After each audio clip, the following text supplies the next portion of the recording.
চরম অভদ্র, বিরক্তিকর এরকম 6টি প্রশ্ন। আমরা একে অপরকে অনেক প্রশ্ন করে ফেলি তার ব্যক্তিগত বিষয় সম্পর্কে জানার জন্য।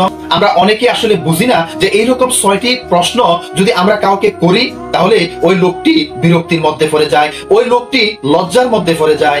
আর আমরা যারা এই যাবতীয় অভদ্র প্রশ্নগুলো অন্য লোককে করে থাকি, তাহলে যে লোকটিকে এই প্রশ্নগুলো করার কারণে বিরক্তির মধ্যে, লজ্জার মধ্যে তাকে ফেলিয়ে দিলেন, তাহলে ওই লোকটিও কিন্তু আপনাকে একজন অভদ্র, বাজে, ফালতু মানুষ হিসেবেই গণ্য করতে দ্বিধা করে না। তাহলে চলুন জেনে আসি যে চরম অভদ্র, বিরক্তিকর এমন 6টি প্রশ্ন। তার মধ্যে 1 নম্বরে হচ্ছে, আপনি কাউকে জিজ্ঞেস করলেন আপনার বেতন কত।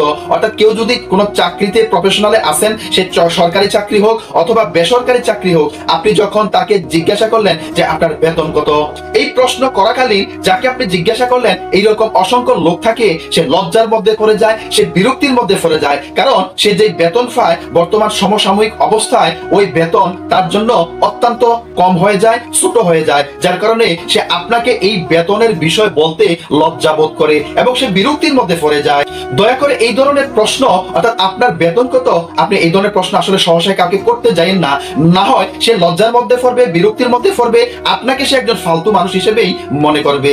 নাম্বার 2, আপনি কাউকে জিজ্ঞাসা করেছিলেন যে আপনি বিয়ে করছেন না কেন। আপনি যখন একজন লোককে দেখলেন তার একটু বয়স বেড়ে যাচ্ছে, তাকে একটু বয়স্ক বয়স্ক মনে হচ্ছে, হয়তো আপনি তাকে জিজ্ঞাসা করলেন যে আপনি বিয়ে করছেন না কেন। এইরকম প্রশ্ন যখন আপনি করেন, আসলে যাকে করলেন ওই লোকটি একটা বিরক্তির মধ্যে পড়ে যায়, লজ্জার মধ্যে পড়ে যায়। হয়তোবা হতে পারে যে তার বিয়েটা সে করছে না আর্থিক অসচ্ছলতার কারণে বা যে কোনো কারণে হোক, সে বিয়ে করতে পারছে না। কিন্তু আপনি যখন তাকে এই প্রশ্নটা করে ফেললেন যে বিয়ে করছেন না কেন, সে লজ্জার মধ্যে পড়ে যায়, সে বিরক্তির মধ্যে পড়ে যায়। উল্টা সে আপনাকে একজন বাজে মানুষ, ফালতু মানুষ, অভদ্র মানুষে মনে করতে দ্বিধা করে না। সুতরাং এই ধরনের প্রশ্ন যখন কাউকে করবেন, একটু চিন্তা ভাবনা করেই এই ধরনের প্রশ্ন করবেন। নাম্বার 3, আপনি কাউকে প্রশ্ন করলেন সন্তান নিচ্ছে না কেন। অর্থাৎ দেখলেন যে এই লোকটি বিয়ে করেছে, একটু দেরি হয়ে গেছে, অর্থাৎ 2 বছর 3 বছর এরকম সময় লেট করে ফেলেছে। আপনি তাকে জিজ্ঞাসা করলেন সন্তান নিচ্ছে না কেন। এই অবস্থা বা এই প্রশ্ন যখন আপনি কাউকে জিজ্ঞাসা করলেন, আপনি হয়তো জানেন না যে এই লোকটির ভিতরে সন্তান না নেওয়ার প্রবণতা বা সন্তান না নেওয়ার অক্ষমতাও থাকতে পারে, অথবা পারিবারিক অসচ্ছলতাও থাকতে পারে, অথবা পারিবারিক ফ্যামিলিগত ঝামেলা থাকলেও থাকতে পারে। আপনি যখন তাকে প্রশ্ন করলেন যে সন্তান নিচ্ছে না কেন, সে বিরক্তির মধ্যে পড়ে যাবে, সে লজ্জার মধ্যে পড়ে যাবে এবং সেও আপনাকে একজন অভদ্র, ফালতু মানুষ মনে করবে যে এই প্রশ্নটা সে আমাকে কেন জিজ্ঞাসা করলো। সুতরাং এই প্রশ্নটা যখন আপনি কাউকে জিজ্ঞাসা করবেন, একটু চিন্তা ভাবনা করবেন এবং এই প্রশ্ন কাউকে জিজ্ঞাসা না করাটাই ভালো হবে। নাম্বার 4, আপনি কাউকে জিজ্ঞাসা করলেন যে আপনি মোটা হচ্ছেন না কেন বা আপনি স্লিম বা চিকন হচ্ছেন না কেন। আপনি দেখলেন যে একটা লোক অনেক স্বাস্থ্যবান, মোটা, আপনি তাকে বললেন যে আপনার এত স্বাস্থ্য, আপনার তো সমস্যা হয়ে যাবে, আপনি স্লিম হচ্ছেন না কেন। অথবা কাউকে দেখলেন আপনি যে একদম চিকন, হ্যাংলা, পাতলা, আপনি তাকে বললেন যে স্বাস্থ্যটা একটু মোটা মাটা করছেন না কেন। আপনি যখন এইরকম প্রশ্ন কাউকে করলেন, সে লজ্জার মধ্যে পড়ে যেতে পারে, সে বিরক্তির মধ্যে পড়ে যেতে পারে, সে আপনাকেও একজন ফালতু মানুষ মনে করতে পারে, অভদ্র মানুষ মনে করতে পারে। সুতরাং এই ধরনের প্রশ্ন করে কাউকে বিব্রতের মধ্যে ফেলাইয়েন না, নিজেও ফালতু মানুষ হয়েন না। নাম্বার 5, আপনি কাউকে প্রশ্ন করলেন যে ডিভোর্সটা হলো কেন, তার সাথে আপনার বিয়ে হয়েছিল, সম্পর্ক ছিল, কেন ডিভোর্স হয়ে গেল, আপনি কেন তাকে ছেড়ে দিলেন। এই ধরনের প্রশ্ন যখন আপনি কাউকে করবেন, সে লজ্জার মধ্যে পড়ে যাবে। হয়তোবা হতে পারে যে তার দোষের কারণে ডিভোর্স হয়ে গেছে।